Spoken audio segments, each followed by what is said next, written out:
өрг имэн үзүүлж байна.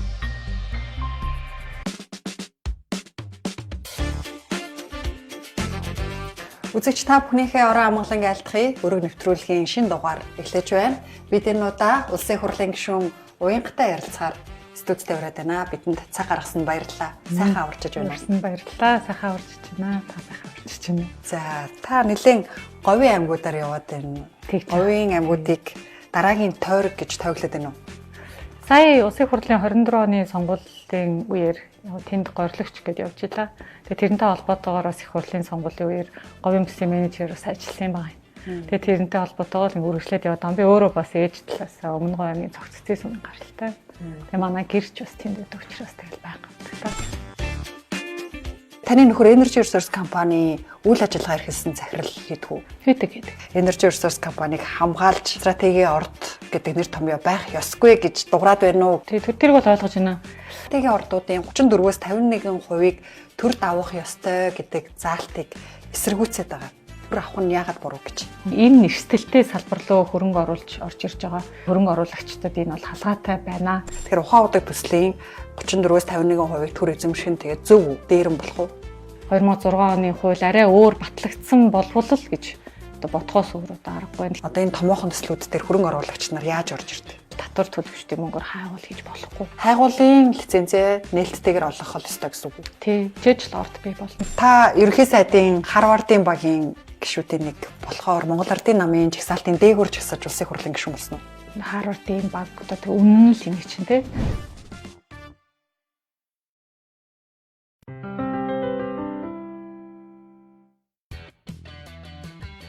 Та 10 сая төгрөг хүртэлх хэрэглээний зээлээ NetPay аппликейшнаар шийдвүүлээрэй. NetPay-д боломж бий. За, эхний асуулт маань та сүүлийн үед стратегийн ордуудын 34-өөс 51%-ийг төр давах ёстой гэдэг заалтыг эсэргүүцээд байгаа. Яагаад эсэргүүцээд байгаа вэ? Төр авах нь яагаад буруу гэж? Тий, яг сая хаврын чуулган эхлэхэд өөрийн энэ бас одоо байр суурийг энэ яг уулуурхаан салбраас гэж их хурл сууж байгаагийн хүрээнд ирээдүйд юу нэг уулуурхаан салбар яг яаж явах ёстой гэдэг дээр өөрийнхөө боловсруулж эхэлж байгаа. Тэр хуулийн төслийнхөө агуулга дээр улсын хурлын гишүүдийг хамтарч ажиллаач. За уулуурхаан салбарынхныг бас хамтарч ажиллаач гэсэн байдлаар бол хэвлэлийн байгууллага хийсэн юм байна. Тэгээ зөвхөн стратеги ач холбогдолтой ашиг материалын тухай ярина гэх тэгэнгүүт нэлээд тэмцэтгүүлчихэд ихээр ирсэн. Тэгээд ярих агуулга тодорхой үгүйсэн учраас шууд хүлээж авсан ойлголт нь стратегийн орд гэдэг зүйлийг эсэргүүцэж байна гэж болгоод байгаа юм. Уул нь бол би ярихдаа стратегийн ач холбогдолтой ашигт малтамлын тухай бид нэр ярих хэвээр орд гээд одоо 199% амжилтгүй болдог тэр нэг бүтээгдэхүүнийг нь тодруулж ярьж байгаа нь учир дутагдaltaй байна. За тэгээ нэг өөр арга байна. За нэг өөр арга гэдгээрээ үндэсний байдлын сангийн хуримтлалын сангийг аривжуулах юм а гэдэг агуулгаар уулын ярьсан юм байна. Тэгээ зөв их хурал дээр ингээд янз бүрийн байнгын орнууд дээр сууж байхад хүртэл зарим гишүүдээс стратеги ордыг чишүүд эсэргүүцэж байгаа тийм учраас хамтдаа ийм нэвтрүүлэгт орё гэх байдлаар бас шууд хандаад эхлэхээр нөгөө ойлголт гишүүдэд хүртэл яаж хүрсэн бас ойлгомжтой байсан.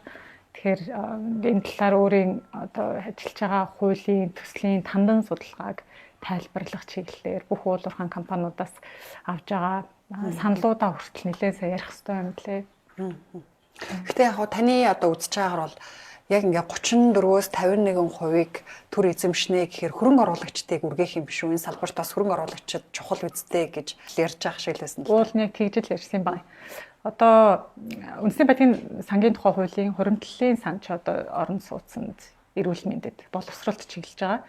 Тэгээ манай энэ одоо ийм Монголио гэдэг харагдаж байгаа нэрийн тансан дээр бичигдсэн одоо мөнгөнд үнэтэй холбоотой хэсэг шүү дээ тийм ээ. Тэгэнгүүт яг тэр хуримтлалын сан яаж бүрддэм бэ гэд харангуут төрийн өмчөд эсвэл төрийн өмчийн оролцоотой уулуурхаан төслүүдийн ноогдол ашигын 34% хүртэл хувь байхгүй юу? Эсвэл 50% хүртэл 0-оос 34, 0-оос 50 гэхээр рейнж нь буюу одоо нөгөө 0-оос 50 гэдэг чинь нэлээд тийм хит ч байж болохоор байгаа байхгүй юу? Тэгээ тэр нь хөрөнгө оруулагч талдаа одоо нэг үргээсэн заалт болох магадлалтай юм аа. Ер нь төрийн оролцоо заавал томоохон уулуурхаан төслүүдэд байх ёстой гэсэн агуулга нэвт явчлаа гэдэг дээр бол ярьсан юм байна. Тэгээд энэ бол одоо засгийн зүгээс бол хийж байгаа ажлууд нь буруутгах аргагүй. 2006 онд ашигт малтамлын тухай хууль батлагдахтаа л орчихсон концепц.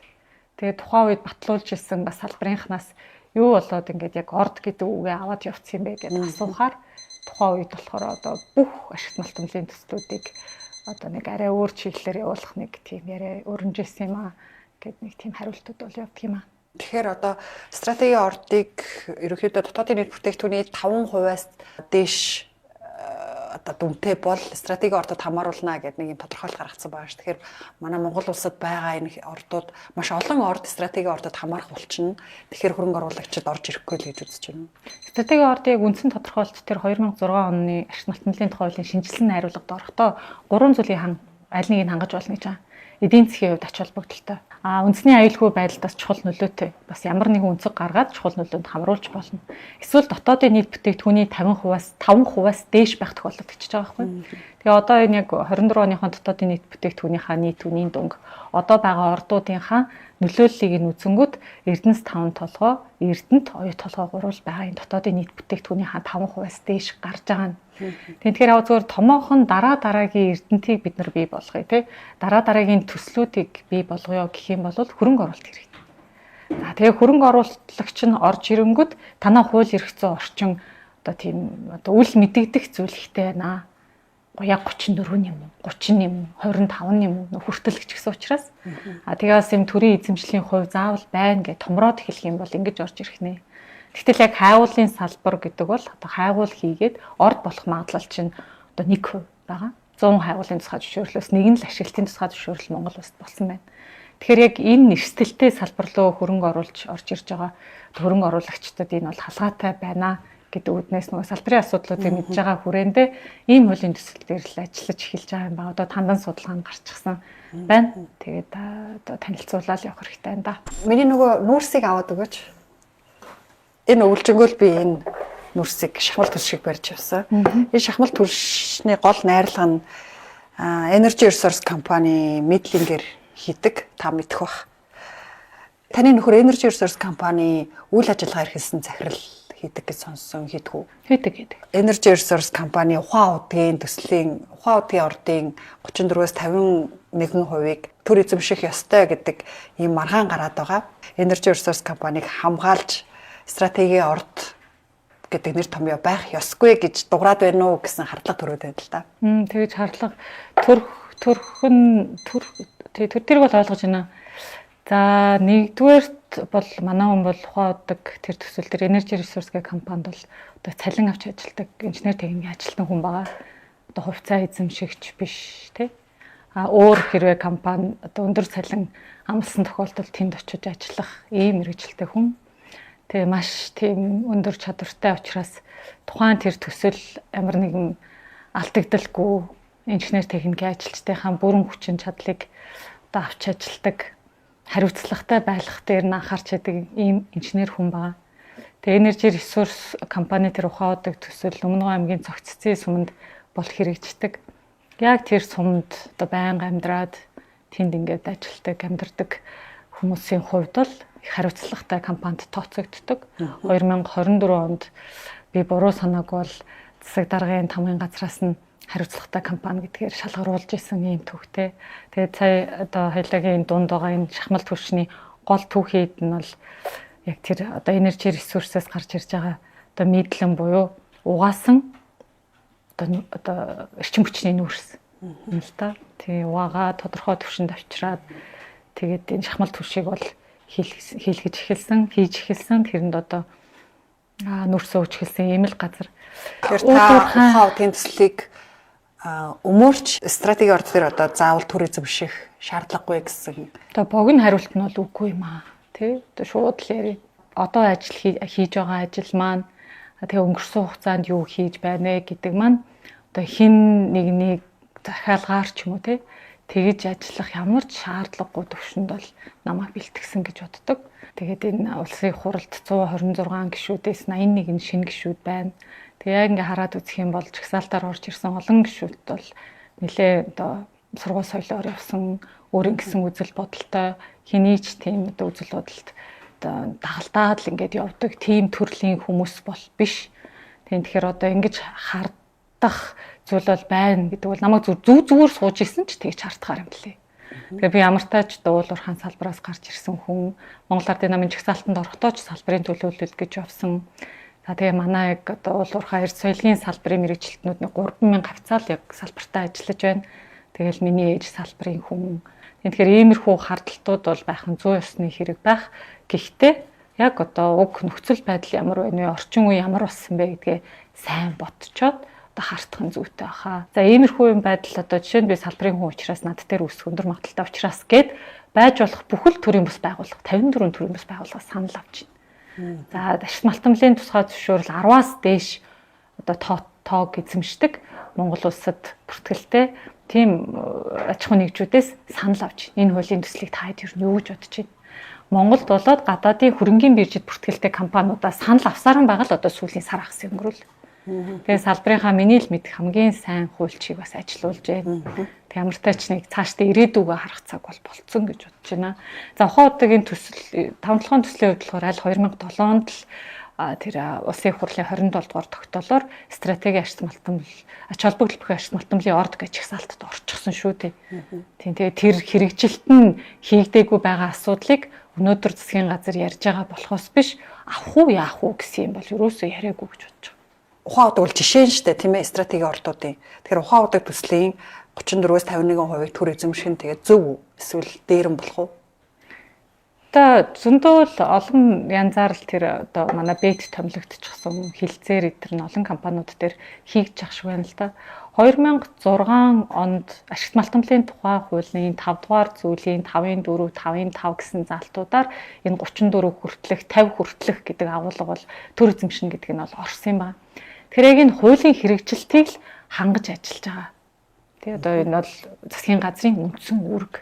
Тэр энэ үүргийн биелэлт тэгээ 2007 онд 27 дугаар тогтоолоор 15 ордыг авчаад байхад чинь хэрэгжээгүй байсныг л одоогийн засгийн газар одоо энийг одоо ярьж тэ хуулиа дагаж ажиллаж байна л гэж харж байгаа.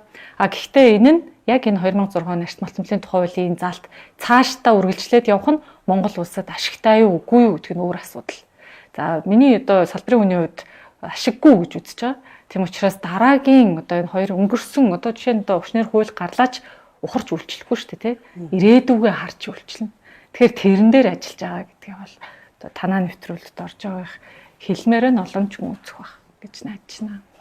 Energy Resource компани энэ митлингээ 5-7 түлшид нийлүүлснийхаа төлөө татварын хөнгөлөлт эдэлдэг л дээ. Гэтэ 5-7 түлшид нийлүүлэхгүй бол үнэгүй нийлүүлдэг гэж байгаа. Нийлүүлэхгүй бол энэ митлингээ яах вэ? Одоо хөрөнгийн биржээр дамжуулаад зардаг шүү дээ. Коксч нүрсээ экспортод гаргаад угаас нүрсээ тэгээ үлдсэн үлдэгдэл нь юм шүү хаягдл нь. За нэгдүгээр болохоор Energy Resource-ийн энэ баяжуулах нүрсний баяжуулах үйлдвэр бол анх удаа Монголд баригдсан баяж нүрсний баяжуулах үйлдвэрээ Waaj баяжуулж байгаа. За ингээ 3 бүтээгдэхүүн гаргадаг. Коксчсон одоо сайн чанарын нүрс өндрөнтэй. За дараа нь угаасан эрчим хүчний нүрс. Одоо энэ түлшний их усүр. За энэ бол 2 дахь байхгүй. 2 дахь бүтээгдэхүүн. 3 дахь нь тэр үнс нь одоо хаягдл нь дахиж ашигладаггүй зүйл нь гэсэн үг. Тэгэхээр бол тэр дунд нь байгаа зүйл нь мэдлэнгийн их усүр шүү. Энэ бол угаасан эрчим хүчний нүрс юм байна. Тэр татварын хөнгөлөлт эдэлдэг янз бүрийн мэдээллүүдийг нь бол өөртөөс нь сайн авах хэрэгтэй. Гэхдээ миний л ойлгож байгаагаар бол дотоодын цахилгаан дулааны станцуудад нийлүүлдэг одоо нүрсний компаниуд бүгдээрээ л адилхан татварын хөнгөлөлт эдэлдэг. Энэ бол зүгээр л тэр одоо татварын хуульд байгаа заалт. Гэхдээ яг одоо 5-7 түвшид үнэгүй нийлүүлдэг. 5-7 түвшид үнэгүй нийлүүлээд замын зардлаад гэхдээ 5-7 түвш авсан байдаг баг шүү. Тий сая ажлын хэсгээр тэгж харагдчихлээ. Хэрвээ одоо 5-7 түвшид өгөхгүй бол экспортод гаргана л гэсэн үг үү? Тий одоо хөрөнгө биржээр зарж байгаа шүү дээ. Ашиг малтамлын уулуурхаан бүтээгдэхүүний биржээр. Таны бас нэг ярьж байгаа үнцэг болохоор стратегийн орд гэж байдаггүй, стратегийн бүтээгдэхүүн гэж байдаг гэд мэргэжлийн өмнө үнцгээс бас хэлсэн. Тэгэхээр стратегийн орд бүтээгдэхүүн хоёрын ялгаа нь юу вэ? Одоо тэгж ангиллахын хуулиараа өөрчлөлт гарах уу? За энэ болохоор 2022 онд одоогоор ажилтны эрд соёлын яамн дээр ашиг малтамлын тухай хуулийг шинжилж найруулах ажлын хэсэг дээр ажиллаж байхдаа стратеги ач холбогдол бүхий ашигт малтамлын ордууд дээр олон улсын судалгааг хийж исэн. За тэгэхэд бол ер нь нийтлэгээрээ улс орнууд яадаг гэхээр стратегийн ашигт малтамлын төслүүд гээд тэр нь ямар утгатай гэхээр өөрсдийнх нь эдийн засгт хэрэгтэй. Эсвэл өөрсдөө үйлдвэрлэгч орн байгаад таны тухайн орны үйлдвэрлэж байгаа чипний их үүсвэр нь хэрэгтэй учраас тэрийгэ стратегийн ашигт малтамлын төсөл гэж нэрлээд бүх төрлөөр дэмжиж тэр төслөө ингээ бойжуулдаг ийм ойлголт байгаа байхгүй. Тэгээд тэр ашигт малтамлынх нь хайгаад ингээ явж итэл зарим нь ингээ орд болно. Тэгээ орд болчихгонгот нь манай хууль эрх зүйн орчин одоо ямар байгаа вэ гэхээр стратегийн ач холбогдол бүхий ашигт малтамлын орд гингүүтээ тэрэнд заавал төрийн эзэмшил хувь хэмжээ тогтох ёстой гэсэн байдлаар 2006 оны хууль нь батлагдсан. Одоо зөөр ингээ хуулийнхаа хүрээнд л засгаас хийж байгаа ажил юм байна. Тэгэхээр одоо таны асуулт болохоор стратегийн бүтээгдэхүүн гэж байдаг гэдэгсэн шүү. Тэгэхээр орд байлгах стратегийн бүтээгдэхүүн болгож одоо магадгүй хувь эзэмших ч юм уу те олон улсын жишгээр бол ялгаа нь юу вэ? Ялгаа нь болохоор стратегийн ач холбогдолтой ашигт малтмал гэдэг тэр төслөө бойжуулахад нь дэмжих ийм агуулга олон улсад явдаг байтал манайх ингээ стратегийн ач холбогдол бүхий ашигт малтмалын орд гэд их эрсдэлтэй тэр бизнесийг бий болгуулчаад тэгэнгүүтээ одоо засаг нь өргөн бариад их хурлан батлаад төр эзэмшнэ гэдэг нэг тодорхой хувийн эзэмшнэ гэдэг агуулга нь хуулинд суудсан. Тэгэхээр манайх болохоор хөрөнгө оруулагчдыг үргээх магадaltaй хууль эрх зүйн орчин бүрдээд аль 2006 оноос хойш явж байгаа. Уул нь бол нийтлэг жишээрээ стратегийн ач холбогдол бүхий ашигт малтмал гэж байгаа л да. Тэгэхээр одоо хөрөнгө оруулагчид орж ирэх нөхцөлийг боомлж байна гэж үзэж шít. Ер нь одоо энэ томоохон төслүүд дээр хөрөнгө оруулагч нар яаж орж ирдэг? Ер нь та бас уулуурхаа дэд сайд байсан хүн манайхан уулуурхаан яамаараа л одоо Канадад болдог томоохон уулуурхаан экспорт оролцож хөрөнгө оруулагч нарт бас төслүүдэд танилцууллаа л гэдэг л дээ.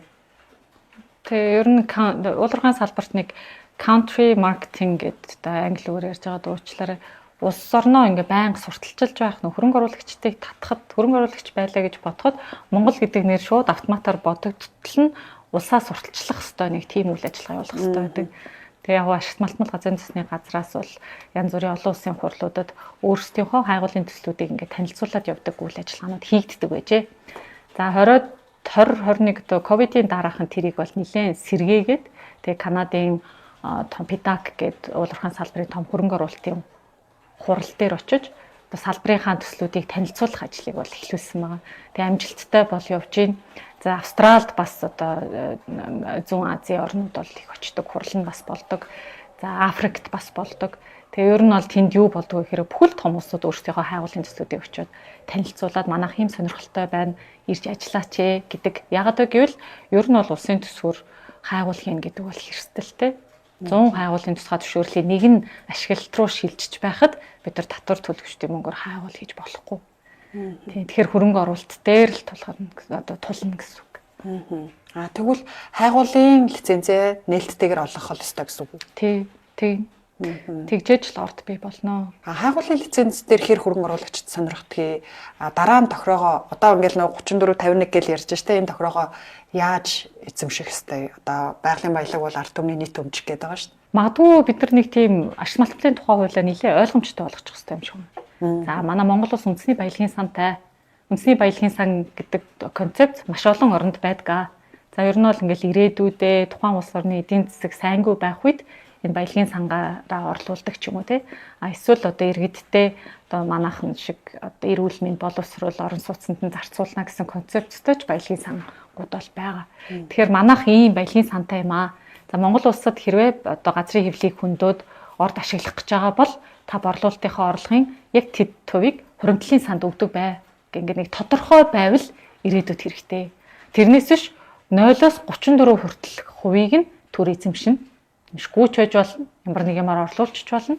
0-оос 50%-ийг нь хэрвээ нээж илрүүлсэн байвал ч юм уу те улсын төсвийн өргөөр хайгуул хийсэн бол энэ гэсэн тийм нэлээд ийм орон зай ихтэй тийм үл мэдэгдэх зүйл ихтэй хууль байх тусмал ирээдүйд нэлээд тийм эрсдэл юм аа л гэж харж байгаа. Тэгээ одоо энэ дээр гэхдээ одоо хуулийн залтаараа 34-өөс 51% төр эзэмшихтэй өсөн нэмэгдэх амнаад ч гэдэг юм уу те татвараа өндөр тавих гэсэн ийм заалтаар орлуулах боломжтой юм уу? Тусгай төлбөр ороонагийн төсөл шиг. Тусгай төлбөр гэж байна. Тийм.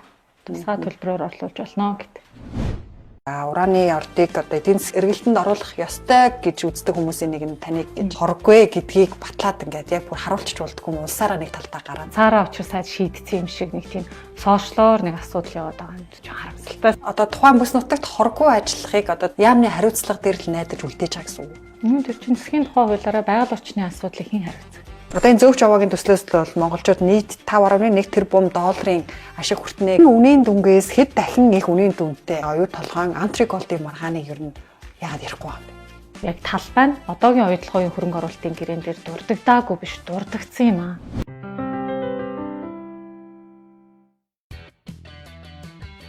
Та 10 сая төгрөг хүртэлх хэрэглээний зээлээ NetPay аппликейшнаар шийдвүлээрэй. NetPay-д боломж бий. Та ерөнхий сайдын Харвардын багийн гишүүдийн нэг болохоор одоо Монгол Ардын намын жагсаалтын дээгүүр жагсаж улсын хурлын гишүүн болсон уу? За Харвардын баг гэж нэг тодорхойлолт гарч байгаа. Тэгээ Харвардын их сургууль төгсөн нь үнэн, суралцсан нь үнэн.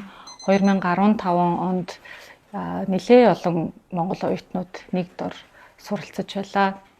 Тэгээ монголчуудын Монголд бий болох боломж гэдэг бас одоо хурлыг бас бид нар нийлээд хийж илаа. Тийм тэгээ одоо яг намайг уулуурхайн салбарын одоо агентлагаас ахуулаад яаманда ажиллаад хувийн хвшилт ч ажиллаж байсан. Яг энэ салбартаа одоо яг одоо мэрэгсэн хүн гэдэг утгаараа жагсаалтад оруулсан гэж бол би ойлгодог. Одоо янз бүрээр л тайлбарлаж болох бах тоо. Одоо Харвардын баг одоо үнэн л юм чинь те. Харвардын баг Харвардд сурсан нь үнэн. Тийм сурсад орж чадсандаа төгсөж чадсандаа бол их баяртай байдаг. Хорн гэдэг нэг хэрэг төгснө гэдэг бас нэг хэрэг л те. Тэгээд тэр дундаа бүр PhD докторын зэрэг хамгаалсан. Тэгсэн тий. Тэгээд нэлээ одоо залуу насныхаа маш олон жилийг бол сурч бол өнгөрөөсөн. Гэхдээ мэдээж хувийн хвшилд ажиллаж ээж салбартаа танигдах хэрэгтэй байдаг. Одоо хөдөө их наранд гандаж их сайн явж ээж салбартаа туршлагачдаг ийм л онцлогтой салбар. Гэтэ одоо би урд нь ярьж байгаагүй хаа. Гэтэ одоо ингээд Харвардын баг гэл ингээд энэ тэмдгүү ярихаар бодоод үзэхээр тухайн үед сурж исэн бид бүгдээрээ л ер нь ямар нэгэн байдлаар улс төртэй холбогдчиход байгаа. Харин тийм болохоор Харвардын баг л гэж. Тэгдэг бах уу. Тэгээ ямар ч тэг одоо сургууль маань хүмүүсээ сайн бэлдсэн юм шиг. Тэгээд хичнээн хэдий нарийн мэрэгжил олгосон ч гэсэндээ бас улс төрт ч гэсэндээ явах боломжтой байдлаар бэлтгэж өгсөн юм болоо даа л гэж хардаг та. Харин таны хувьд одоо геологч тэгээ уулуурхайн салбартаа PhD тэгээ Харвардд хүртэл хамгаалсан гэхээр мэрэгчлэрээ энэ нарийн мэрэгчлэрээ ажилласан нь улс төрч байхаас илүү Монгол улстай илүү хувь нэмэртэй юм шүү. Манай хууль эрх зүйн орчин бол яг үүндээ тийм хангалттай сайн хөрөнгө оруулалтыг татах чиглэлээрч тэр яг геологийн байгалийн ухааны суурь судалгааг хийхтэрч тэр одоо сайн ерөөсөө биш. Тэгэхээр би яг энэ ажиллаж байгаа хугацаагаа боломж гэж харж байгаа. Одоо болохынхоо хэрээр л уулуурхайн салбарын ирээдүг яагаад төсөөлж байгаагаараа тэг олонд сайн ойлгуулж хамтаараа одоо энэ хуулиудаа сайжруулах хэрэгтэй байна. За би ч одоо Харвард их сургууль байгалийн ухааны доктор гэдэг зэрэгтэй. Тэгэхээр байгалийн ухааны чиглэлээр бас нэлээ их ажлуудыг хийх хэрэгтэй байна. Тэр ч утгаараа үндэсний усны төслийг бас үндэсний усны ажлын хэсгийг хурал дээр ахлаад явж байгаа. Тэгээ хариуцлагатай байдлаар уулуурхайн төсөл бол хэрэгжих өндөр боломжтой. Тэгээ тэрийг нь бас ингэж бид нар шаарддаг байх хэвээр. Тэгэхээр их хууль эрх зүйн орчин нэлээд сайжирч ээж тэр бас хэрэгжиж тэгээд одоо явандаа ирээдүйн маань сайн гэрэлтгийг хийтэл болох байх. За саяхан манай улсад бас нэг томоохон хөрөнгө оруулалтын гэрээ батлагдсан ороонагийн төсөл. За ураны ордыг одоо эдийн засгийн эргэлтэнд оруулах ёстой гэж үздэг хүмүүсийн нэг нь таныг гэж одоо нөгөө хэлэлцүүлгүүдээс бас хараад байгаа л да. Тэгвэл одоо бид Мартай ордыг яах ёстой вэ? Оросын талаас бас л Мартай орд дээр санал тавьсан байлээ. Бид одоо яах ёстой вэ? Уран тэ ер нь ирээдүйд үнэн өсөх хандлагатай ашигт малтмал байгаа. Одоо яг хөө бид нар энэ Улаанбаатар сум, Дорногов аймгийн Улаанбаатар сумд хэрэгжиж байгаа энэ зөөвч аваа гэдэг төслөөс бол шарн унтхийг одоо байгалийнхын байгаа байдлаар нь гаргаж байгаа шүү дээ. Ерөөсөө цөмийн эрчим хүч рүү одоо түлш рүү ерөөсөө шилжүүлсэн үйл ажиллагаа Монголд явагдахгүй. Гаргаж ирээл хатаагаал тэгээ одоо экспортлж байгаа асуудал байгаа. За мартаа болохоор ил аргаар олборлож байсан. Одоо хүдрээрээ экспортлогдож байсан. Үйлдвэр баригдаагүй ийм төсөл байсан. Тэгээ нэлээд үйл ажиллагаа нь бол нууц байдлаар хэрэгжиж исэн л ингэж л харагддаг. Тэгээ тухайн үедээ бол тэнцэнэ том хот сүндэрлээд тэг үйл ажиллагаа нь явж исэн юм блэ. Тэгээ энэ дээр яг бүгдээрээ технологийн шийдэл гаргах хэрэгтэй байх. Ил аргаар олборлох нь илүү л одоо агаарт тоос дэгдэх ч юм уу те. Хортой. Одоо хортой ч гэхээс одоо юу гэдэг. Тэгтээ тэргүүл байгаа чулуулгийг гадар дээр ил байгаа чулуулгийг одоо зөөгөл явж байгаа машинаас гарч байгаа тоосыг яриад байна л да. Тэгэл илүү л их талбай хамарч хөндөгдөн. Зөөвч яваа мэт төсөл болохоор газрын доор одоо уусгам олборлолт хийгдээд тухайн тэр одоо уусмал нь буцаагаад сорогдоод гарч байгаа штэ. Үлдээд байгаа юм байхгүй. Тэгэхээр технологиуд бас ярих хэрэгтэй. Гэхдээ чулуулг нь бол өөр төслүүд л дээ. Тэгээ миний зүгээр бодол бол ураны эслийн үн зах зээл дээр өндөр байх үед нь бид нар ашигт малтамлаа үнд хүргэж илүү их орлогыг олох ёстой. Одоо хаана ихтэй ураныг орлуулах төрлийн материал гараад ирвэл одоо юун зөөвч яваас гарч ирж байгаа шар нунтаг, юун мардаан хөдөр зарагдахгүй шүү дээ. Тэгэхээр одоо яг боломжоо бүрдүүлээл боломжтой байгаа дээрээ л үн өсөхгүй бол одоо удахгүй нүүрсний үн улам унаад байвал яг яах юм. Тэгэхээр ингээл тийм олон хөзөртэй байвал зүгээр юм шиг. Тэгжэл бодож одоо тэгээд дэмжиж. Зөөгч овоогийн төсөл хэдийгээр одоо гэрээ батлагдаад явж байгаа ч гэсэн уран яг одоо бүс нутагтаа хортой юу, хоргүй юу гэдэг дээр ингээл маргаантай л байгаа. Өнгөрсөн 7 хоногт гэхэл бас маш олон иргэдийн гарын үсэг цуглуулсан байх шиг байсан. Тэгэхээр энийг ингээд яг ийм шин технологиор бүс нутагтаа хоргүй гэдгийг батлаад ингээд яг бүр харуулчих болдгоо юм улсаараа нэг талдаа гараад. Монголд шин технологи жишээлбэл одоо 260 тонн гэлөө тэр хөрийн хүчлийг газар руу шахаад буцаагаад гаргаад авах юм билээ ш. Тэгээ тэр нь л эргэлдээд авах юм билээ. Тэр явцдаа 200 магадгүй одоо 260 250 болоод 240 болоод ингээд алдаад байдаг юм уу? Газрын хөвлөгээр тархаж бас бүс нутагтаа хороо үлдээд юм уу гэдэг ойлголт яваад байгаа ш. Монгол шин технологи юм аа. Тэгэхээр олон улс болохоор нийт ураны эслийн 56 одоо нийт одоо хэрэглэгдэж байгаа одоо уран байна да тийм ээ. Тэрний 56% нь бол газар дор бус олборлох аргаар 1960-аад оноос хойш явж л байгаа технологи юм байна. Тэг яг ингээд одоо мэдээж Монгол шинээр орж ирж байгаа юм чи бид нар хариуцлагыг бүх талаар нь л шахна. Одоо тэрийг нь одоо засгийн газрын тухай хуулиараа хариуцах хүн нь байгаль орчин амьсгалын өөрчлөлтийн одоо яам нь ажилтны эрх соёлын яам байгаа байхгүй юу. Тэгэхээр тэрнтэй холбоотойгоор улсын хурал дээр за энэ хөрөнгө оруулалтын гэрээг нэлээд дэлгэрэнгүй хилцлээ. За зөндөө юм болж одоо засаг дээр олонхийн шийдвэрээрээ дэмжиж явлаа. 3 дахь чинь гэрээ хэрэгтэй юу хэрэгтэй. Ураны үн өсгөөд байна. За нэг тэгвэл явуулах дээр хариуцлагатай байх нь одоо чиглэлийн яамны хэрэг болчиход байгаа байхгүй юу. Тэгэхээр Улаанбаатарх сумны иргэд хэрвээ асуулт байвал, асуудал байвал яамдууд нь сайжлах хэрэгтэй. Тэгээ зүгээр л одоо учрал сайдыг л одоо мэдэх юм шиг ганцаараа учрал сайд шийдсэн юм шиг нэг тийм сошиалор нэг асуудал яваад байгаа юм. Тэр харамсалтай санагддаг шүү дээ. Чиглэлийн яамны хоргүй ажиллах одоо тухайн бүс нутагт хоргүй ажиллахыг одоо тэгээ хоёр яамны хариуцлага дээр л найдаж үлдээж байгаа гэсэн үг. Тэр чинь засгийн тухай хуулиараа байгаль орчны асуудлыг хэн хариуцах? Байгаль орчин ур амьсгалын өөрчлөлтөд яам хариуцсан? Холбогдох усны газраараа бусад тэр агентлагуудаараа засаг даргын тамгын газрынхтай хамтарч ажиллаад ингээ гурвалсан байдлаар өөрсдийнхөө баталдаг журмаа тултал хэрэгжүүлэх ёстой. Ажилтны эрх соёлын яамч тэр. За тэр нөгөө хөхрийн хүчил одоо би бүр сүултээ ингээд уулуурхайн салбарыг дэмжиж ярьсан хандлаа одоо нэлээ их урантай холбоотой асуултуудад хариулдаг боллоо. Гэхдээ асуудалгүй хариулъя. Одоо тэр хөхрийн хүчил гэдэг байгаа зүйл одоо 100% хөхрийн хүчил бол шахдахгүй юм байна. Одоо саармаг уусмал. Тухайн тэр одоо газрын доор байгаа уран агуулсан тэр элсэн чулууны үеэс үе нь бас ингээд устай байхгүй. Тэгээ тэр усанд нь уран ингээд байгаа. Тэгэхээр тэрийг шахаж гаргах гэж байгаа. Тэгээ саармаг тийм саармагжуулсан хөрөвчлийн усмалоор нь тэгээ одоо энэ стаканыг тэр чигтэн гэж бодох юм бол одоо 1% нь л хөрөвчл байна гэсэн үг. Нилээн саармаг тийм шингэн ороод тэгээд гарч ураантайгаа буцаж гарна. Тэгээ тэрийг нь ялгаж аваад хатаагаал экспортлж байгаа л ийм процесс бол явах юм а. Гэтэ энэ шин технологи учраас манайхан санаа зовох нь бол зөв. Тэг хин тайлбарлах ёстой. Тэгэл чиглэлийн яам нь өөрийнхөө мэрэгчлэтнүүдээрээ ангийн талгаараа шинжилгээ ухааны академиар угаасаа зөндөө их судалгаа хийлгэсэн юм лээ. Тэдрийгээ яг ингээд бүхэн болгоны ойлгох түвшинд нь ярих боломж байгаа л гэж харж. Одоо энэ зөөвч аваагийн төслөөс л бол монголчууд нийтдээ 5.1 тэрбум төгрөгийн ашиг хүртнэ. 5.1 тэрбум долларын ашиг хүртнэ гэдэг байгаа шүү дээ. Гэтэл энэ үнийн дүнгээс хэд дахин их үнийн дүнтэй одоо манай олон жилийн яригдж байгаа оюу толгойн антриколтын маргааныг ер нь яагаад ярихгүй байгаа юм бэ? Антриколтын маргааныг одоо ярьж байгаа юм шүү.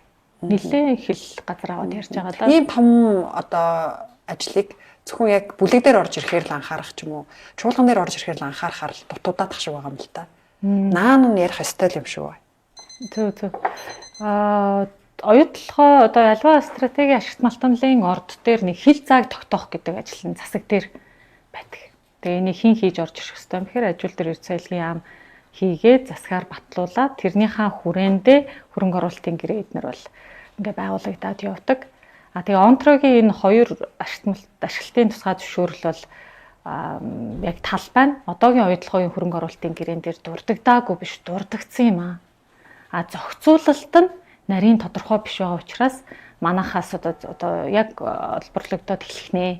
Дурддагдсан гэхээр бүлэг орд гэдэг тариалагдаж байгаа гэсэн үг үү? Тий, тариалагдаад. Оюутлогын бүлэг ордыг хамааруулна гэж хөрөнгө оруулалтын гэрээнд оюутлогын хөрөнгө оруулалтын гэрээнд хаяалын тусгай зөвшөөрлийнхаа дугаараар дурддагдсан байна. Тий.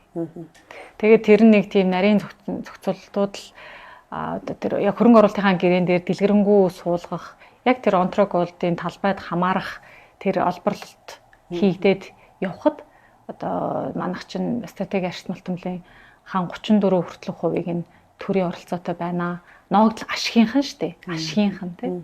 Тэгэхээр тэрнийхээ одоо хилцээрүүдийг хийх ёстой ажил засгийн түвшинд байх уу, их хурлын түвшинд байх уу гэдэг энэ бас л нэг урд өмнө шийдэгдсэн асуудал. Тэгээд голдрлоо олоод явах. Тэгэхээр лицензийнхаа дугаараар хөрөнгө оруулалтын гэрээн дээр бүртгэгдсэн гэхээр одоо бид нэр тэдний тавьж байгаа санал шахалтанд тааруулж хэлцээрээ хийх ёстой гэсэн үг. 20-80 гэсэн санал тавьчихад байгаа шүү дээ. Онтрогийн эзэмшдэг 20%-ийн 34%-ийг Монгол улс эзэмшүүл гэдэг. Тэгээд одоо тусдаа хөрөнгө оруулалтын гэрээ их хурал дээр орж ирнэ л гэсэн ойлголттой байна. 20-80-ийн харьцааг харин юу гэж тэр болохоор онтро гэдэг тэр компани оюутлогоо хоорондын харилцаа нь 20-80 билээ. Тэгээд засагтай болохоор хөрөнгө оруулалтын гэрээгээрээ одоо яаж тусаж орж ирэх нь хилцээр хийж байгаа багуудын одоо үр дүнгээс л шалтгаална да. Хүлээгээд байж байна одоо орж ирэхийг. Энэ жил ингээд нүүрсний үн уналттай байна. Тэгэхээр бид нэр одоо уул уурхайн өөр бүтээгдэхүүн дээрээс бас төсвөө бүрдүүлэх, өөр тоглолтуудыг хийх бол болохгүй байх шүү. Гэхдээ энэ хавар бас энэ алтны үндсэн ордуудын олборлолт эхлэж байгаа шүү байна. Энэ тэгээ бас л маргаан дагуулхал байх. Жишээ нь Баян хонгорын Эрдэнэ Монгол гэж алтны уурхай энэ жил олборлож эхэлнэ. Тэгэхээр энэ төслөөс Монголын ард түмэнд юу ирэх вэ? Гишүүний хувьар асууж байгаа шүү. Ер нь аливаа уул уурхайн төслүүдээс Монгол улсад юу ирэх вэ гэдгийг зөвхөн мөнгөн дүнгээр бодох нь бас өрөөсгөлөө. Тухайн төсөлд ажиллаж байгаа одоо инженер техникийн ажилчдын чадвар байна. Одоо бүтээн байгуулагдаж байгаа үйлдвэр болгоно нь манай Монгол улсад ноу хау болж үлднэ. Тэгэхээр энэ одоо хүний капитал хүний хөгжил талдаа их зүйлүүд бол ирэх ёстой. За ер нь бол алтны үн өсөж байгаа нь одоо түүхэндээ зөндөө олон болж исэн зүйл. Үндсэн шалтгаан нь ер нь дэлхийн даяар л геополитикийн одоо эрсдэлтэй үе, хэцүү үе тулгархад л алтны үн ер нь өсөөд байдаг юм хандлагатай байдаг. Тэгээ одоо 3260 доллар байв унсан тий. Тэгээ нэлээ өндөр болчиход байна. Тэгээд алтны төслүүдээ цааш нь сайн хөгжүүлээд одоо нүүрсний унж байгаатай холбоотойгоор төсөв бүрдүүлэлттэй анхаарад явж байгаа ажил төр цэцлэгийн яамны бодлогыг бол дэмжиж байгаа. Тэгээ яг ямар төлөвлөлтүүд орж ирэх юм ба тэрийг нь одоо засгаас хөндөрчхөр бас мэдээлэл шууд ирэхгүй байна. Тэгэхээр ингээ орж ирж байгаа мэдээллийнхаа түвшиндөө анализа хийгээд л тэгээд л ярьж байна да. Яг одоо ингээд тухайн томоохон уул уурхайн төслүүдийг дагаж юу үлдэх вэ гэдэг дээр мөнгөн бус ашгуудыг бас тооцож үзэх хэрэгтэй гэж үзэл одоо манай оюу толгойг шүүмжилдэг оюутлогын төслийн одоо гэрээг шүүмжилдэг хүмүүс оркороч гэдэг юм уу те дуудулдаг л да. Жишээлбэл те яг энэ хүлцэнгүй хандлагаасаа болж бид одоо менежментийн төлбөр хэлбэрээр маш их мөнгө рейтинтад алддаг. Оюутлогоо төслөөс жишээ нь. Тэгээ хизээ ашиг авах нь тодорхойгүй, оюут толгой маш их өртөө болчиход байна. Хөрөнгө оруулалтын гэрээг өөрчлөх ёстой юу? Хөрөнгө оруулалтын гэрээг би өөрчлөх ёстой гэж бодд юм аа. Гэхдээ 2039 он хүртэл хөрөнгө оруулалтын гэрээг өөрчлөх боломжгүй гэж ойлгосон. Нэгэнт хийцэн гэрээ гэдэг. Тийм. Тэгээд энийг бол Оронотой сая хийсэн гэрээн дээр миний зүгээр харж байгаа өнцгөр нэг давуу тал нь юу байсан гэхээр Ороногийн гэрээнд хэрвээ хууль эрх зүйн орчин өөрчлөгдөх юм бол Монгол улсад хөрөнгө оруулалтын гэрээг эргэж харна гэсэн заалт байна. Энийг бол зүгээр мансаараа байгаа тэр чигтээ ороод явсанд нь бол их баяртай байдаг. Тэгэхээр бид нар өмнө гарсан алдаага давтахгүй байх ёстой. Тэгэд одоо ер нь бол үндэсний баялагын сангийн хуримтлалын санд аливаа уулуурхаан төслүүдийн төрийн өмчийн эзэмшлийн ноогдол ашигийнх нь 34% ирнэ гэдэг чинь эрсдэл нь л ерөөсөө энэ гэж би харж байгаа. Зардал нь өсөд байдаг, ашиг нь тодорхойгүй байгаад байдаг. Тэгээ ашиг нь хизээ авах нь тодорхойгүй. Тэгээ бид нар ингээл үнэхээр сайхан хувиа эзэмшээд байдаг. Ашиггүй ажиллаад байвал тэгээд хуримтлал үүсэхгүй гэж харж байгаа байхгүй. Тэгээ яг зүгээр тандан судалгааны маань дүн гарчихсан байгаа. Тэгээ хуулийн төслөө танилцуулаад явахаар илүү ойлгомжтой байх байхаа. 2009 оны оюутлогын хөрөнгө оруулалтын гэрээний хугацааг дуусгах хүртэл бол боломжгүй дуусвал энэ гэрээг өөрчлөх ёстой гэж үзэж байна уу? Яг одоогийн байгаа нөхцөл байдлыг л ярьсан.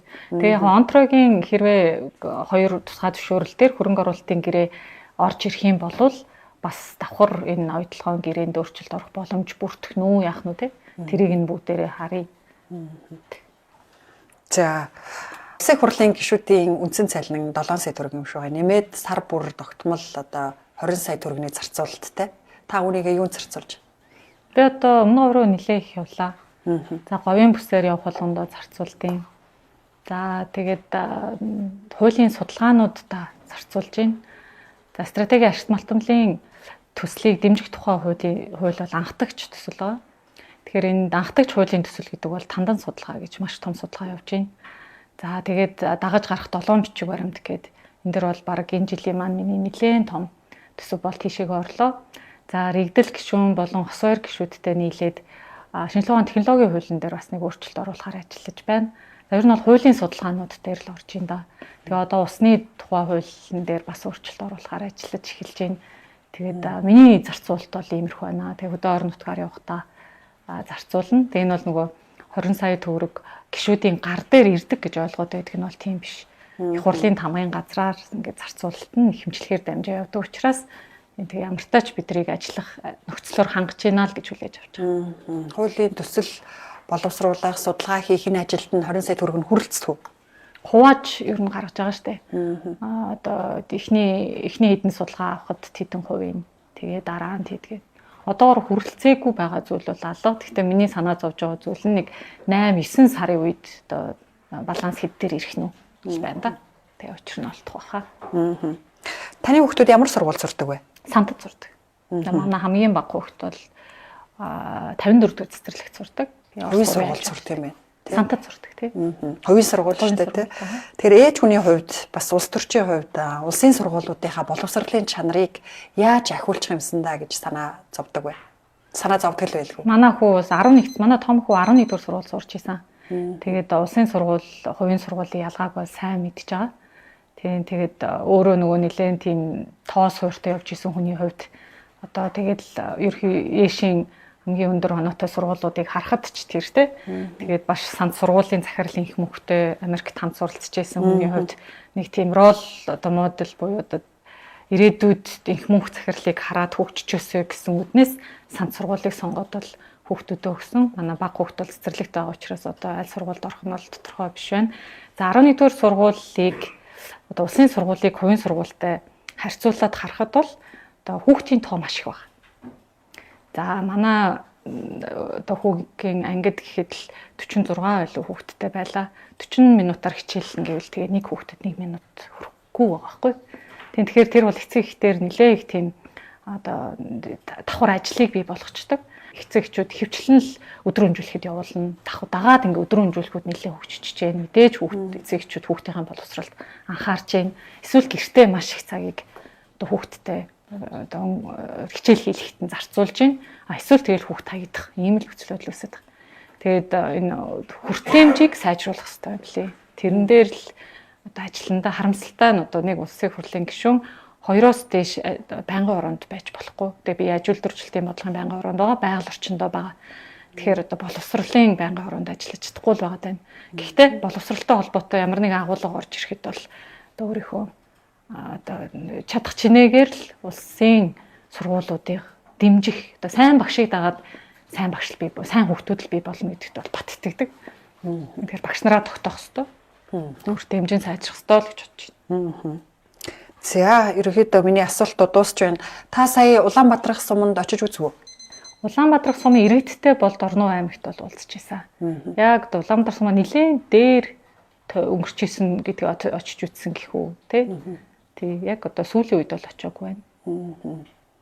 Яг газар дээр иргэд нь ер нь ямар ойлголттой байна? Дэмжиж гин үү, эсэргүүцэж гин үү? Хэдэн айлын одоо малын бэлчээр нутгийг хамааруулад байгаа юм? Тэр тоо мэдээллүүдийг шууд цэжрэх боломж байдгүй. Гэтээ одоо Дорнов аймгийн засаг даргаас мэдээж энэ асуудлууд үүсэхээр те уулзах болгонд бол асуун штэ. Яг Улаанбаатар сумын иргэдийн хурлнууд яг ямар бодолтой байдаг. Яг яадаг гэхээр манад бол одоо эсэргүүцдэг тодорхой тооны хүмүүс байдгаа. Одоо дийлэнх нь зүгээрээ. Одоо яг одоо хажууханд нь амьдардаг аль хизээ төсөл эхлэж байгаа юм бэ гэсэн байдлаар асууж байна гэх мэт. Янз бүрийн л тийм мэдээллүүд ирдэг. Тэгээд нийгэм тийм талцал үүсгээд хүний мэдэх хэрхэнд аюу бүдүүлгээр хандаад те одоо буруу бол буруу, үнэн бол үнэн гэдгээ одоо шууд л одоо хилчих тэр субъект нь уулын чиглэлийн яамдан л гэж би харж байгаа юм. За баярлалаа. Бидэнд цаг гаргаж нэвтрүүлэгт маань нээлттэй ярилцсан. Танд баярлалаа. Таны ажилд амжилт хүсье. За баярлалаа.